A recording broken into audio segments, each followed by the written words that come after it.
Welcome to The Business of Benefits is your no BS, no sales guide to real solutions. No gimmicks, just the truth about how to take control, transform your benefits, and care for your most valuable asset, your people. If you're tired of the same old sales pitch and you're ready to rethink your benefits, this podcast is for you. The truth is out there. Are you ready to hear it? Hey everybody, welcome to this week's episode of The Business of Benefits. This week's episode is a little bit different. So what it is it's Donovan and I's talk with a client at a recent conference. So the conference was the Florida Healthcare Alliance on May 1st, 2025 in Orlando, Florida. And this is a large group of employers, well over 100 of them, who come together annually to this conference, and they discuss healthcare purchasing and making good healthcare decisions. So we had a full room, at least 100 plus employers, mid to large market. We ended up inviting about 10 of our local clients who attended as well. And even 5 of the Ethos team members flew in from all over the country to just be with the clients and hang out for the day. So Donovan and I spoke for 30 minutes. That's what you're going to hear today. So it's actually a 2-part presentation. Today, you're going to hear the first 30 minutes of our talk. What we talked about, it was titled Beyond Blind Trust, a fiduciary approach to purchasing healthcare. And essentially, what we dove into was ERISA fiduciary responsibility, how to use the CAA. It's a very, very powerful tool if used right. And then really what we went into was like the spirit of these laws versus the checking of a box. So a lot of employers, you can literally Google or chat GPT a checklist for how to not get sued, right? And mind you, I know a lot of people say, oh, these lawsuits are happening to jumbo companies. They are coming down market. And here's the cool thing. When you have a fiduciary decision-making process and a great procurement process and a way to manage and control your vendors and your plan performance, guess what happens? You save a lot of money and your employees are significantly healthier.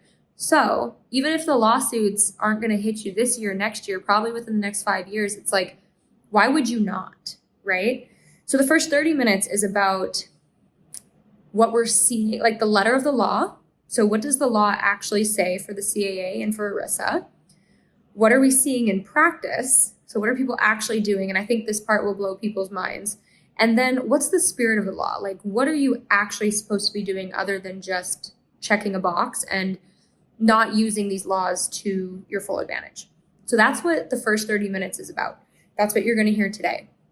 And then the coolest part was we brought up one of our clients, Brian Orr with Kalos Services in Florida. They're an HVAC company with about 400 employees. And under his leadership, he has completely transformed his healthcare program over the last 3 years. And he went from being kind of stuck in this, year after year renewal game, double-digit increases, crappy situation, no data, to an amazing program, which you'll hear about in 2 weeks. So part 2 is all about his transformation. And I'll give you a couple little hints. He's paying 42% less.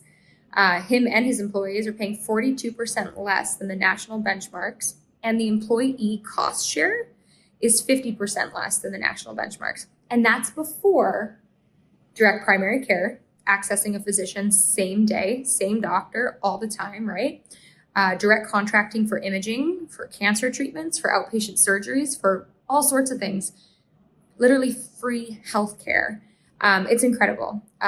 Free specialty drugs. Like, I can't wait for you guys to hear about this program, because on paper, it's one of those things where it's like, it sounds too good to be true, but you can really design it. And the whole talk with him is about how he used his fiduciary decision-making process to, yield these outcomes. So here's part 1. It's 30 minutes. It's Donovan and I going through fiduciary responsibility and the letter of the law, what we're seeing, and then the true spirit of it. So I hope you find it valuable. Don't forget, like, share, subscribe, and then tune in for the best part, which is the interview with Brian Orr in 2 weeks. Hi, everybody. Thank you so much for sticking around this afternoon. Today, when you look at the title, right, kind of like Karen alluded to, you're like, fiduciary, compliance, awesome, can't wait. And it's after lunch, right? But what I can guarantee you is that, and actually tell me if I'm wrong at the end of it, we love feedback. I hope that this is the most engaging and stimulating conversation that you've had to date on fiduciary compliance, because like she said, we take a very different approach to it. All right, so beyond blind trust, what are we trying to do today, guys? This is the plan. We're going to tell you who we are. We're going to tell you why we're the ones up here talking about fiduciary. What exactly is an employer's fiduciary responsibility? What started these healthcare lawsuits? Has everyone in the room pretty familiar with some of the recent lawsuits? Yeah? Okay. Quick recap. So if you're not, don't worry, we got you. And then 3 actions employers must complete. And the way we're going to go through it is we're going to look at the letter of the law, right? Which is where most of you are probably compliant. We're going to look at the penalties. We're going to tell you what we're actually seeing in practice, where that falls short, and then the spirit of the law, what it's really meant to do to empower you and give you more access to the data that you deserve in your health plans. And then the best part, we are going to bring up the man, the myth, the legend, Brian Orr of Kalos Services. Once you hear him speak, you'll understand why he's given that title. But here we go. So my name's Chelsea Ryckis. I'm the president of Ethos Benefits. My first interaction with the American healthcare system was in college. I got a D1 scholarship to play at Stetson University. My senior year, it was like a dream. I was leading in RBIs, finally figured out how to hit. Leading in RBIs, leading in home runs, captain, accepted to med school. Just felt like I was at the top of the world, right? Then I was hit in the head with a softball after practice, right on this side. A girl was doing long toss, cleared the fence, total freak accident. I go to the ground. The coach is like, "How you doing?" I'm like, "Everything's kind of blurry." But the next day we started conference play, and there was zero chance I was missing conference play. So, like the, stubborn 21-year-old that I was cleared to play too soon because I told everybody I was fine when I wasn't. Got back out on the field and hit my head again. And after that, it was pretty much lights out. Ended back home in Canada, where I'm from, to do a brain injury rehab program for about 10 months. Unfortunately, to see a neurologist in Canada was going to be a 6-month wait. So my parents, they own a roofing company. They were paying, they literally took out a loan to pay for me to go and do this functional neurology, traumatic brain injury rehab. I'm waitressing with earplugs in to try to help them. Imagine me being your waitress. I have memory loss and I can't hear you. Worst waitress ever, right? Well, long story short, I thought it was pretty shitty, right? Pretty bad. And I'm Canadian, excuse me. And the medical bills from the American hospitals started to figure out where I was in Canada. So all of a sudden, I'm 22, going through this hardship in life. My parents are broke trying to finance it. It's like $5,000, $10,000. And I'm like, I thought I had insurance. Isn't this what insurance is? I thought I was covered, right? Who said that before? So I experienced what 1 in 12 Americans experience, which is medical debt. And I think that's what pretty much ignited my journey into trying to help employers. My dad's an employer, I'm an employer. You guys make decisions for 181 million American workers. So I later found Donovan, which I'll tell you about shortly, but we've been lucky enough with the work that we do. We've really pioneered a lot of the fee-based advising, removing all the misaligned incentives out of health plans. Gotten some pretty cool awards because of it, and the most important thing is we get to work with, there's 3 tables worth of them, the most amazing employers all over the country who are innovative, progressive, and hopefully you'll learn a lot from them today. All right. Donovan Ryckis. My wife earlier told me I talk very slowly when I'm on stage, and I'm kind of unsure what to do with that now. I told him if I blink twice, speed up. She said, "What's the sign?" And I was like, "How about you just do this on stage?" No. Okay. So I thought I'd tell you a little bit about how I got into this industry, because I think it's very telling about fiduciary, where that comes from, how it works in other parts of financial services. So I started in financial services in 2013. I immediately realized it was a great industry. And it's a great industry because I realized I could work with any type of persona I wanted and solve any problem I wanted. And that was great. I didn't know who that was or what problem I was going to solve, but I realized I could figure it out. So around 2015, I decided I'm going to start studying for my securities license, which is basically, the license to be a financial advisor. And at that same time, the fiduciary rule came out, which was this pending legislation that all financial advisors were going to be licensed as fiduciaries and have to act in the best interest of the clients. And the industry was freaking out. And I kind of paused. I'm like, I don't know. Kind of asked the agency I was working with, is this not what we do? We don't work in the best interest of our clients? And the answer I got very much felt like, yes, we do. So what I found out in my studies is that there's actually a few, but there's two main types of securities license. In my agency that I was in, nationwide, everybody was a Series 6 or a Series 7 advisor. So they can sell multiple, financial products. They're going to be commission-based, earning commission from the individual products they sell. The standard of care for a Series 6 or 7 is suitable. And the advice scope is actually limited to the products they sell. So if they weren't already intending to sell you that product, they're really not supposed to be talking about it, which seemed kind of strange to me. On the other side, I found out there was a Series 65, and that was going to be fee-based advising. Instead of earning a commission, we'd be working directly for the client, and the standard of care was fiduciary, legally required to act in the client's best interest. So I kind of decided that I wanted to be a fiduciary. I wanted to be a Series 65. There was nobody in my company nationwide that was doing it, so I said, all right, well, I'm going to do it on my own. I'm going to license as a fiduciary. I'll open up my own registered investment advisory, and I'll advise in the gap. You guys should have seen his headshot. This is like 2015. I'm not in the picture yet. I come in 2 years later. But I saw his website. He looks like a 15-year-old that's like, I'm a registered investment advisory. Like, I tried to find the headshot to put it up there and be like, who wants to take advice from this guy? Sorry. It's so cute. It's so cute. I love you.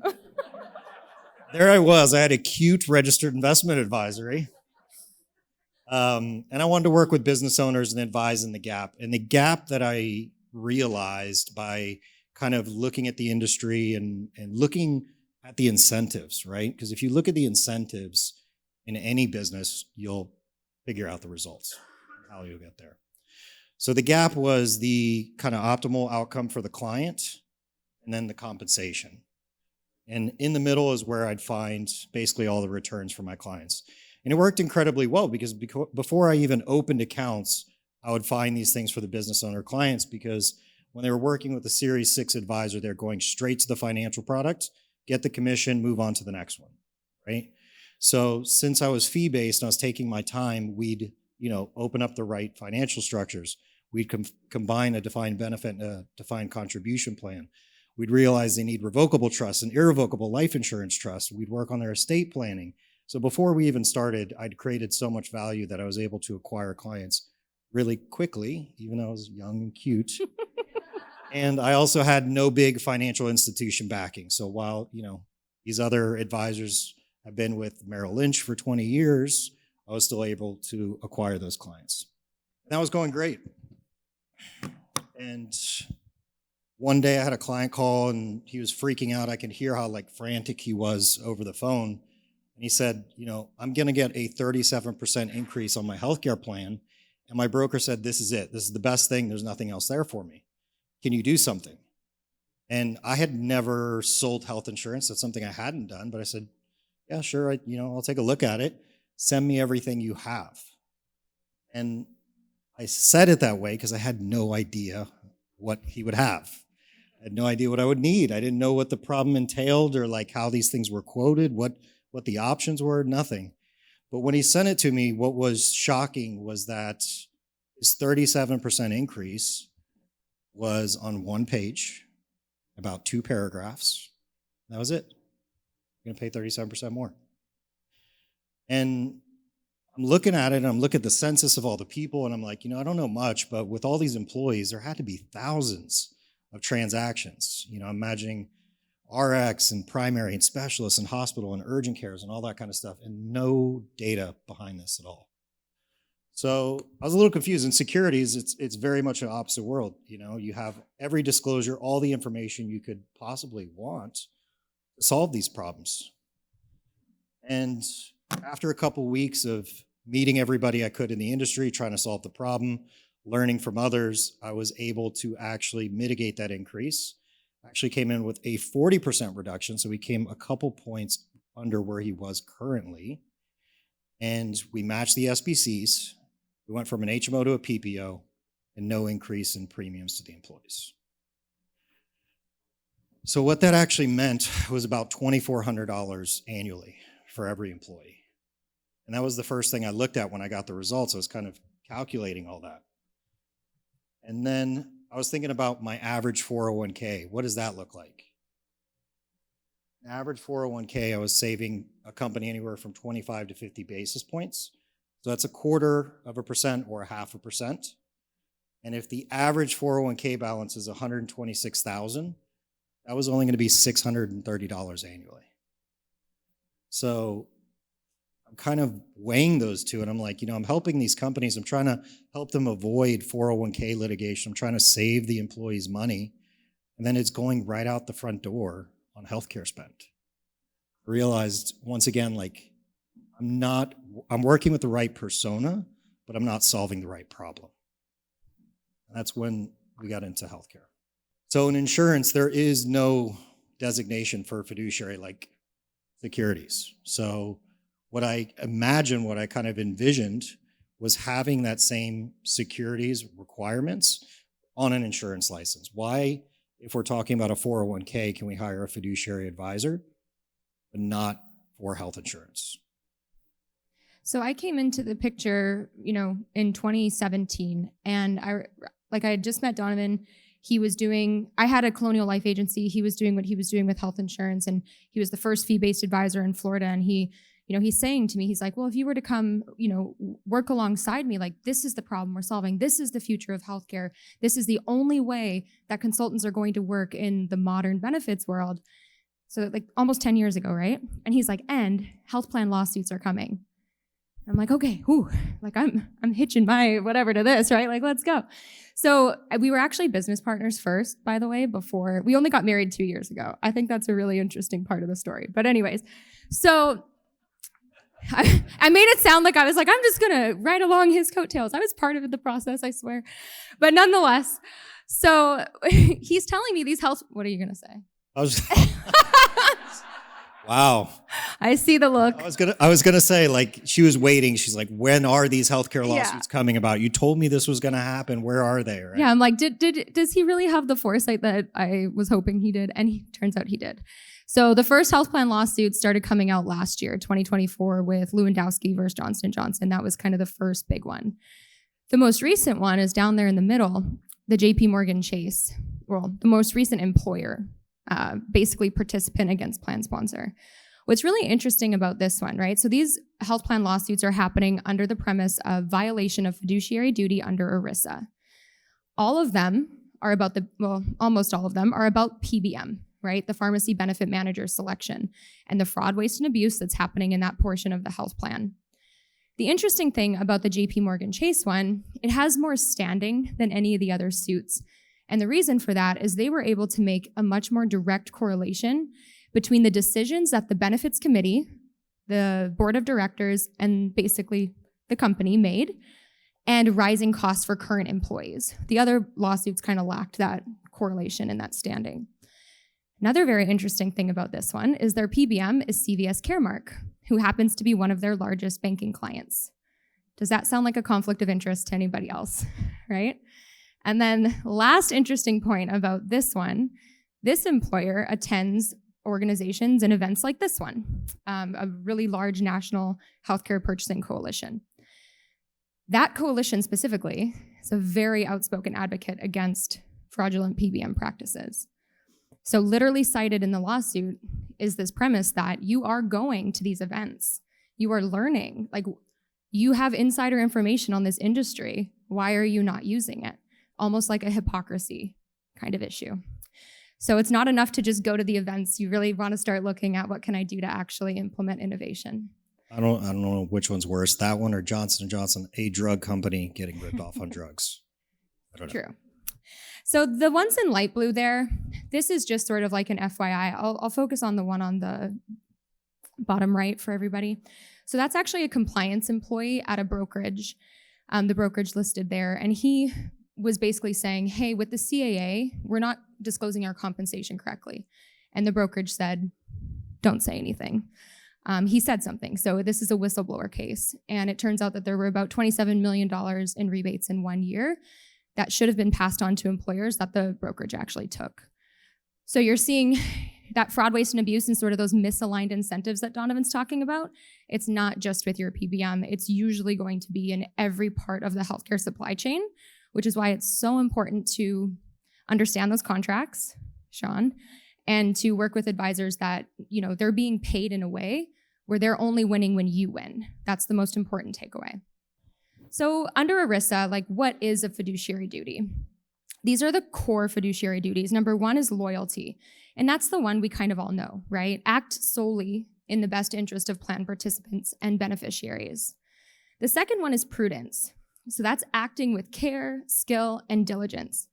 This is having a process, a really well-documented process showing why you chose this PBM, why you chose this direct contract, why you chose United, whatever the reason, right?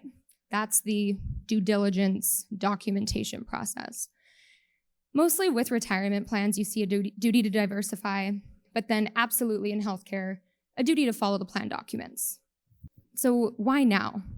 I've heard it mentioned a few times, the CAA. Who here knows about the CAA of 2021? 2021, everybody. Perfect. So here's the interesting thing about it. If you look at the spirit of this law, right? The entire premise of it is to give employers like you sitting in this room power, access to your data, access to understanding the incentives of the people working for you, and basically empowering you to make better decisions. So we're going to go through those three things today: what the law says, what people are actually doing, and then how you can use it to better your health plans. All right, so let's start with fee disclosures. So the letter of the law is that any service provider that's expected to earn over $1,000. So this is more than just the broker. This is everything in the healthcare chain, your TPA, your PBM, everything, medical management. And the other big thing that we see not being done correctly is, when these things should be disclosed. It should be disclosed during the decision-making process. Getting it after the fact, after you've accepted maybe a conflicted transaction, is not the time to figure that stuff out. It's supposed to be done prior. So penalties for non-compliance. I'm going to skip over these because we put a ton of information in this presentation, and I don't think anybody in here is trying to do the minimum. But I do think the interesting thing about these penalties for non-compliance is it could be all of them. It doesn't have to be just one. And if you were to be sued for something, it very likely would be all of them. We'll give you a QR code at the end and you'll get this entire presentation. So this is what we're seeing in practice. And essentially, like I said, we're only seeing the broker disclose. There's a lot of fine print and a lot of big conflicts. So sometime after open enrollment, when everybody in the company is very fatigued and ready to move on from this insurance renewal, they get something that looks like this with even finer print on the bottom that basically says there could be an additional 0 to 3% based on premium retention, premium growth, a bunch of factors like that. Let's pause for a sec. Does everybody know what that means? Premium growth? Your premium's going up, right? Plan retention, you stay in the same plan. There's literally in your contracts that you're signing and you're agreeing to, there is, and you'll see how much this equates to in this example, but loaded compensation for convincing you to do the same thing you did last year or to accept an increase for XYZ reason. Well, the other thing is this is not actually in any contract. So this is after the fact. So you're signing all your contracts, agreeing to everything, looking at your spreadsheets. This usually is coming after the fact. There's no signature required. So this often gets kind of lost in the mix. But if it were kind of disclosed the proper way, what it should look like is, hey, employer, we're going through renewal. I have 3 options for you, A, B, and C. And this is my compensation. I really like Carrier A. The network is the best. So much better on Carrier A, and the PPO discounts so much better on Carrier A, right? You hear these things and you hear it. Oh, you had bad claims. You don't qualify for this. And you had a cancer. You had a high cost drug. everybody has claim issues, right? And to go to Sean's point, it's what we're paying for the cost of care that needs to be the focus. But if you probably can't even get into that model if you're not understanding why you're being recommended something else. So if you got this during the renewal, I bet there would be different and better questions to ask during that process. How and why? And I think the big thing to understand here is, like, as the employer plan sponsor, you're hiring that broker, but you're not the one incentivizing them. And there's no other transaction, employee, someone we would hire that we would hire this way. Like, does anybody want to hire a CPA that gets paid off a percentage of the taxes that you pay? How about a attorney who's getting paid by the other side? Like, it doesn't make any sense. And if we get these disclosures in the right way, this is not to say like the whole industry is against you and we're, everybody's trying to rip you off, but this will certainly lead you to ask different questions, which is important. And that is the spirit of the law, understanding this and asking better questions. Let's pull it back even a little bit further. Let's think of this a little bit more macro. So if we're talking about risk or healthcare risk, there's only 4 things we can do. We can avoid it, we can reduce it, we can retain the risk, or we can transfer it. Does everybody know what the most expensive option is? Anybody? Starts with a T. Transfer. Transfer is the most expensive option you can do. Let's think of that. Now, where is all the compensation for our brokers? It's only in transfer. There's no other mode or method of compensation. It's in the name, right? Broker. They are selling the risk transfer. And when that happens, we're often skipping past the easy things we could do to avoid risk, to reduce risk, and then do the risk transfer. So this is a compensation disclosure that you will get emailed to you. So there'll be a QR code at the end. This is a 408B2 compensation form. And this, again, would be for every single service provider within your plan. So your TPA, your PBM, your EAP, if you're using direct contracting companies, whatever it is you have, everyone making over $1,000, which is likely every vendor, will need one of these, and you'll get one to use. So let's move now to RxDC reporting. So the requirement is that group health plans and carriers, they must report detailed information about everything there on the screen. So it's really all about your prescription drug spending. And it's an annual requirement. It's coming up. It's on June 1st, so it's right around the corner. You've probably been getting emails about it and seeing, all sorts of bulletins. So the letter of the law is that this needs to get done. And the interesting thing, let's keep going. Oh, the penalties for noncompliance. So ultimately, plan sponsors are the ones responsible, just like plan sponsors are the ones responsible for having these comp disclosures on file. So even if and I just had this happen with actually a local employer, they've been working with the same broker for a long, long time, decades and decades, asked for a compensation disclosure, he refused. Interesting. That becomes a prohibited transaction that now needs to be reported. They didn't go that route, and that's fine. But again, they're the ones being held responsible, not him for not giving it, right? Same thing here. You can trust that somebody else is doing this for you, but at the end of the day, it is your responsibility. So here's what we're actually seeing in practice. Don't worry, carrier or broker or whoever, usually it's going to be the PBM or the carrier, right? We're going to do this reporting for you. Then you say, can I have a copy? Nah, you don't need one. You don't need one.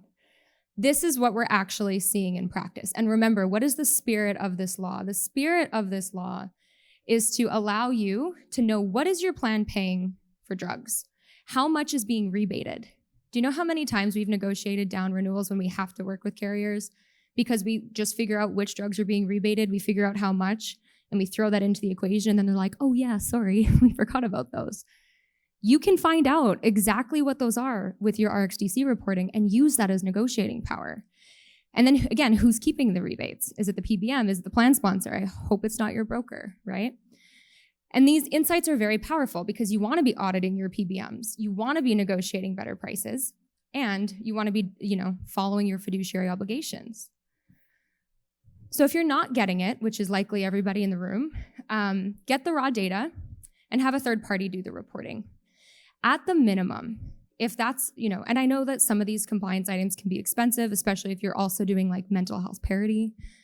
At the minimum, take your top 10, 25, or 50 claims reports, benchmark against cash prices, rebates, and run it through a fiduciary PBM. Get an analysis. If I worked with a fiduciary PBM over Optum, Caremark, whoever, what would be my drug prices? What would we be paying? That's the spirit of the law. And once you see that, you can't unsee it. I'll tell you that much. A good PBM is willing to do a pricing study for you. A bad one will say no. No thanks. We're the biggest. Like, you don't need to do that. Don't worry about it. So the spirit of it is for plan sponsors to benchmark, not for the PBM to benchmark themselves, because the plan sponsors on the hook at the end of the day.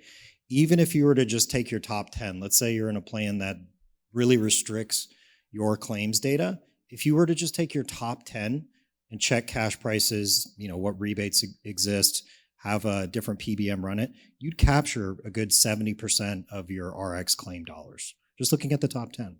So it doesn't need to be an exhaustive process. Anybody can do it in your office in under 30 minutes if the PBM is not doing it for you and you don't want to pay a third party to do the reporting. Could I just jump in for a second? Last year, or whatever year it was when this started with the reporting requirement, we said to all of our, employer members, you're the fiduciary. You need to have, the evidence of it. You need the receipt, if you will, because they were all hearing, you're fine, you're fine, you're fine. And I can't tell you how many of our employer members who went to their PBM and to their health plan, and they said, nobody's ever asked us. Yeah, or we just can't, right? Well, it was like, I'm not sure I can give it to you. Yeah. Like, well, yes, let's assert the fiduciary duty here, and, I'll be the one who has to demonstrate that it's happened. Well, long story short, what came back was absurd. It looked like I made it on a little Excel spreadsheet, with a couple of boxes, and it didn't demonstrate at all the employer. It was just a whole book of business, and it was like, yeah, we're good. Yeah, that was it. They'll tell you that they can't. I haven't seen an updated version, but it's not happening. This data, this information, this receipt, if you will, of compliance is. They're aggregating it and saying that they can't de-aggregate it. Is right. What's happening. Even in 2024, they're acting like they just heard about this CAA thing. Like, nah, we got to do a lot of these. I couldn't possibly give you a copy of your own report. And shouldn't that be enough? Right? Like if you get something back I think that's the end of the conversation, really. It's like if you get back something that you can't decipher, it's not usable, it's not readable, you're probably working with a vendor that's misaligned, right? I wouldn't even want to look at the contract at that point. So the last thing we're going to talk about here is gag clause, and then we're getting Brian on the stage, and he's a lot of fun, so it won't be so compliancy, I promise. The gag clause attestation, it's basically you need to go onto the CMS website, and basically disclose that you are getting your data, you're not in conflicts of interest, you have service provider agreements, you have insights into all of your contracts, and basically you're sharing this information with business associates. That's the short of it. The penalties for non-compliance, so there's not a specific or distinct penalty, but the IRS could impose a tax of $100 per day. And then again, even if the TPA or somebody's telling you that they're doing this for you, once again, like all things, it's on the plan sponsor. So what we're seeing in practice, carriers, brokers are submitting this attestation regardless of existing gag clauses. And the interesting thing is if you saw the CMS website last year, there wasn't even an option to say that I do have gag clauses in my contracts. It literally only let you put, yes, I'm in compliance. This year, thank God, by the end of the year, you have to do this by December 31st, you can say no. For my clients that were, we're on a multi-year journey and maybe they're with a contract and a carrier where they still have gag clauses, right? And we're getting them out slowly but surely. We didn't do it. We documented why, we wrote down all the reasons why, and then we have a bunch of verbiage, I'll send it to you after the presentation, that you can send to carriers from attorney. It's like an attorney speak, all about why you need these contracts removed. And then you're at least showing I'm being prudent, I'm being diligent, I'm a good fiduciary, even if you're not getting what you deserve. I think the biggest win here, the spirit of the law in this case with, gag clause and claims reporting, is internal alignment. So with the fees, we were talking about external alignment, how you're incentivizing the broker you're hiring and maybe changing that up, right? You picking that structure instead of the insurance carriers choosing the incentives. For receiving your claims data and sharing that, I think what it brings most is internal alignment. And what I mean by that is really building an internal benefits committee of minimum CEO, CFO, and HR instead of all of that responsibility falling onto one person. And what we see in our book of business on average is we get about 18 claims per insured employee per year. You might say, well, that sounds like a lot. I don't know. If you have 100 employees, you might have 170 plan participants with dependents and everything. But we look at it from an employee perspective because that's what the employer knows they have. So if you have 500 employees, that's 9,000 claims. That's 9,000 invoices, which probably is the largest area of accounts payable in that business. At least it's a strong contender for one of the biggest areas of accounts payable in a business unit within their business. So once we're getting that claims data, I think it really should bring in all those departments to work together to kind of solve this problem instead of pushing it down, making HR make all the decisions, have all the legal fiduciary responsibility. This is a lot bigger of a decision than picking carrier A, B, or C. And if we're looking at it from an 18 claims per insured employee, we start to understand that. So the spirit of the law, right? The spirit of ERISA, the spirit of the Consolidated Appropriations Act, again, is to empower you. You can get a checklist from anybody. You could literally go on ChatGPT and it can give you, your fiduciary checklist. That wasn't the point of today. The point of today was to help you identify where maybe some of these misaligned incentives exist within relationships, contracts, and maybe even plan design. There's 2 tables of employers over there, and I know this because I advise them, that they've been doing fiduciary-based decision-making, data-driven decision-making for 5+ years, some of them, even 6. So I hope, if you're not in this situation where you have all this data, that have some conversations, start asking some questions, get more people in your committees. That's really our big takeaway. Resources, if you scan this QR code, you'll get this, what day is it? Thursday, you'll get this next week. It will have the comp disclosure, the slides, the documentary, the gag clause verbiage to request data from your carrier, and a couple more things that I'll surprise you with. All right, guys, I hope you found that valuable. If you're curious about any of those resources, please reach out to me. I'm happy to share, always am, always will be. Rising tide lifts all boats, so let me know if you need something. Don't forget, in 2 weeks, you're going to hear from Brian Orr of Kalos, Florida, and how he completely transformed his healthcare program to be, in my opinion, and I mean, it's not even my opinion, it's literally just benchmarking and comparing to other businesses. One of the top plans in the state, absolutely, and maybe even in the country. So incredible program, incredible leader, and you're going to hear from him firsthand how he did it, why he did it, what sparked it, how did employees receive it, what roadblocks did we hit. So share, like, subscribe, check it out. It'll be available in 2 weeks.